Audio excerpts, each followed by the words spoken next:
Amanecer en el campo, programa informativo y promotor del desarrollo de la agricultura y bienestar de las personas del campo. Estamos dialogando esta mañana con el ingeniero Mario Herrera, ingeniero agrónomo, hablando de la diversificación de cultivos. Y dentro de esta diversificación de cultivos también podemos hablar del cultivo de leguminosas, ¿no? Existe una enorme diversidad de ello a disposición de los agricultores, pero muchas veces se desconoce. Aquí llamamos, ingeniero, leguminosas. Muy bien, muchas gracias por la pregunta. Leguminosas en líneas generales muchos se confunden y ven como una cosa rara, escuchan rara cuando uno le dice leguminosa. Leguminosa significa, en el latín, legum significa vaina o paquete. Imagínense un estuche de lentes, eso es un legum, un paquete. Ahora, igual, las arvejas, el haba, el payar, hasta el garbanzo. El garbanzo es una plantita que no forma vaina larga, pero es un globito, es un paquetito, es una leguminosa. El ajonjolí es una planta alta con unas vainitas que parecen unos canutos compactos. Esa es una leguminosa también. O sea, todos los cultivos que vienen empaquetaditos son leguminosas. Incluyendo esos árboles ornamentales que forman una vaina larga que parecen pacay. El pacay es una leguminosa. También, ¿no? También porque es una vaina larga. Claro. Ahora, esa es una leguminosa. Ahora, si hablamos de los cultivos de leguminosas en el contexto, en la figura que se llama como nutrición diaria, estamos hablando de lo que normalmente le llamamos menestra. La arveja, el payar, ¿qué más tenemos ahí? Frijoles. Los frijoles, cada uno de ellos incluso tienen variedades. Un frijol vamos a encontrar más de 200 variedades y tipos de frijoles, tanto que se desarrolla a nivel de costa como en la sierra. En la sierra encontramos los frijoles reventones, ¿cierto? Esos frijoles, las ñuñas. Es un frijol reventón, riquísimo, y también dentro como ñuña va a encontrar más de 20 o 30 tipos de ñuñas, rojas, plomas, negras, jaspeadas, ¿no? Cremitas, y ese es por un lado. Ahora, en arveja vamos a encontrar también remate, rondo, semiáfila y áfilas, y bueno, de diferentes nombres y apellidos. Y generalmente le ponen la localidad o quien lo logró hibridar, o como ha venido empaquetado de otro país, acá lo adaptamos y le cambiamos de nombre. Así es, ingeniero. Existe entonces, como hemos dicho, una enorme diversidad de leguminosas, y estas ventajas no solo se encuentran en el ámbito agroecológico, sino, es decir, mantenimiento de la fertilidad de los suelos, sino también en esta función que usted ha estado explicando el día de hoy, que es una función complementaria, podemos decir, que cumplen en la dieta familiar, ¿no? Definitivamente, el consumo de menestras, que si ya hablamos ya como menestra, ya sea el frijol, los payares, si hablamos de frijol, arvejas y payares como alimentos inmediatos que lo conseguimos todos los días y lo consumimos. Es importante el consumo y nunca dejar de consumir en la semana o cada 15 días por lo menos frijolitos o payares. Pues la importancia es tremenda, por lo que contienen unidades de triptofano. La lentejita, por ejemplo, lo tradicional de los lunes, ¿no? Exactamente, si no, no hay plata. Entonces la lentejita también, ya ves, es una leguminosa, a pesar de que su vainita es una cosa también que forra el tamaño de la lenteja. No es una vaina larga, sino es un igualito, un paquetito chiquitito. Bueno, el tema es de que todas estas unidades, por ejemplo, bien lo dice la lenteja, contiene bastante fierro. Para mejorar la condición de los anémicos y para todos. Al final, las unidades que contienen estos alimentos, estos elementos como la arveja, el payar, va por el factor de consumo de triptofano, que son unidades de vitaminas que se van al cerebro, y que nos permite mantenernos en un nivel intelectual más o menos importante, andando, ¿no? Como soporte, con imaginación. Si no lo consumimos, pues nuestro cerebro se pone raquítico, ¿no? Se vuelve raquítico, como dicen. Ahora, acá el tema es también la figura de lo que se llama los... ¿Raquítica ha dicho? Por el pelotero, por el futbolista. Ya, hablando del mundial, ¿no? El tema mundial. El tema es de que ciertamente el cerebro se vuelve raquítico. Bueno, hay que alimentarlo bien. Ahora, el otro factor también son el consumo de antociánicos. ¿A qué llamamos llamamos antociánicos a qué? Los frijoles, los pallares o cualquiera de los cultivos, ya sea también como cultivo de hojas o frutas o granos en este momento que estoy hablando, por ejemplo un payar jaspeado, a algunos no le gustará, lo ve jaspeado y dirá qué raro, ¿no?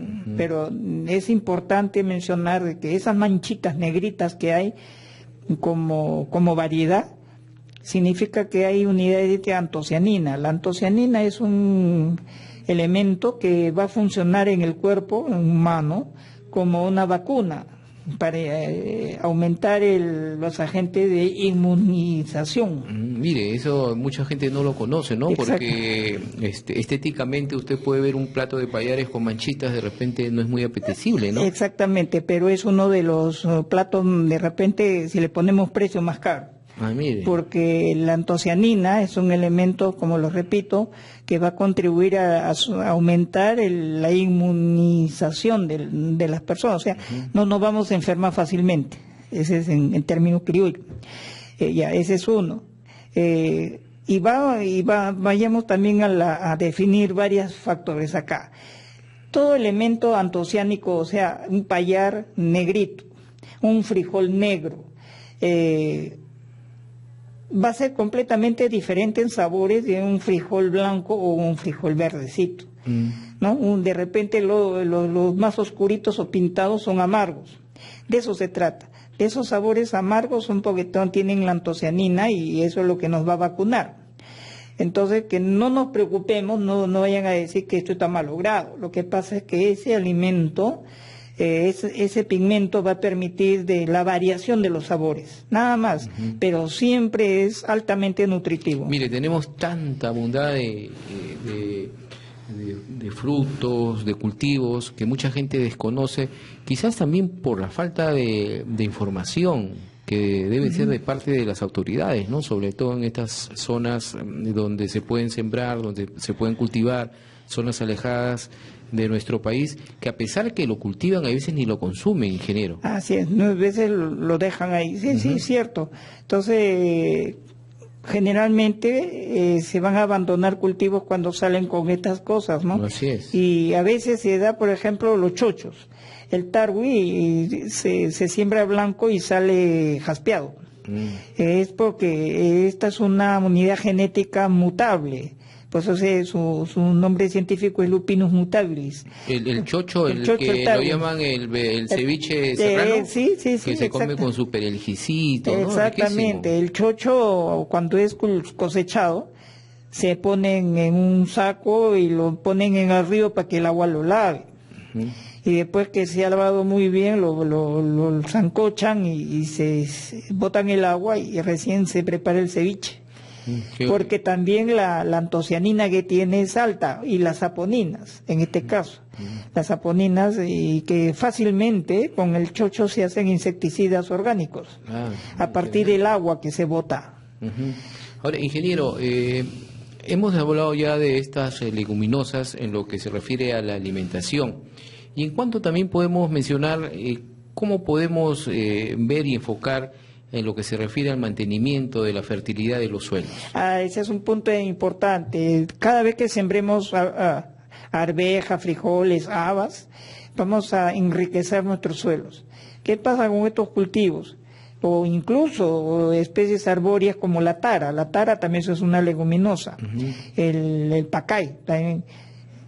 Si tenemos un bosque de taras y que póngase que ya es muy anciano, ya viejito, y decidan eliminar ese bosque y volverlo agrícola, con toda seguridad ese suelo es tremendamente productivo por la cantidad de nitrógeno que está bien informado ese suelo.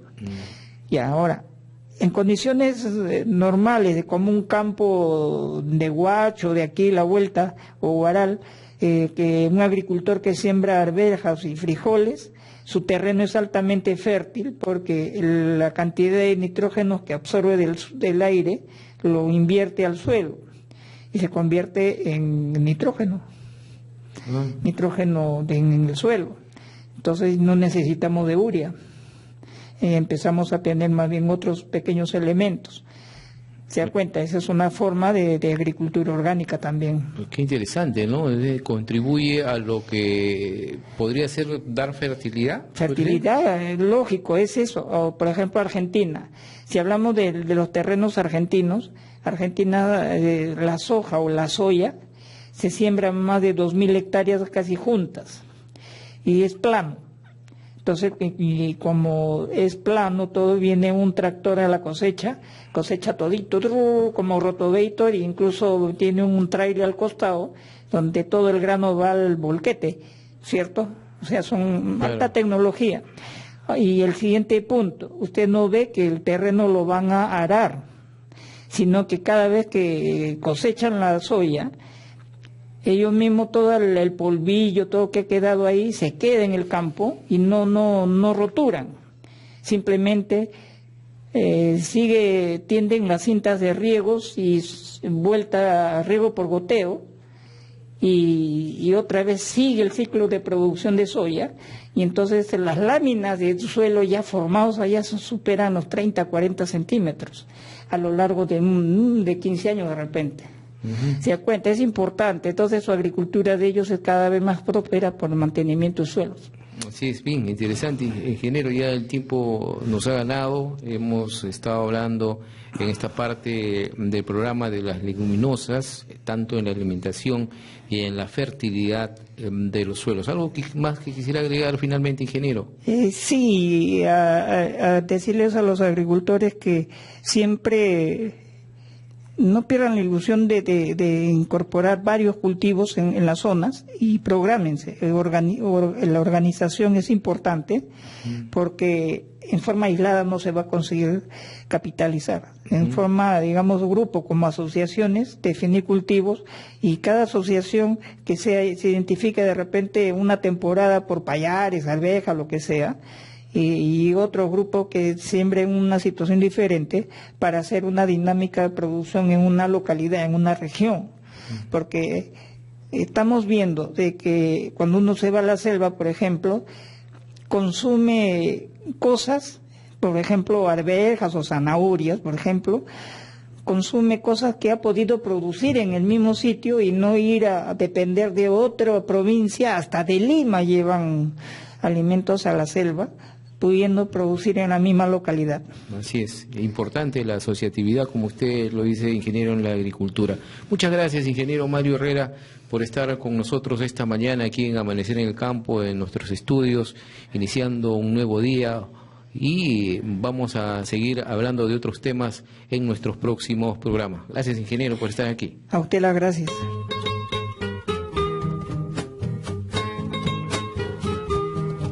Amanecer en el Campo, programa informativo y promotor del desarrollo de la agricultura y bienestar de las personas del campo.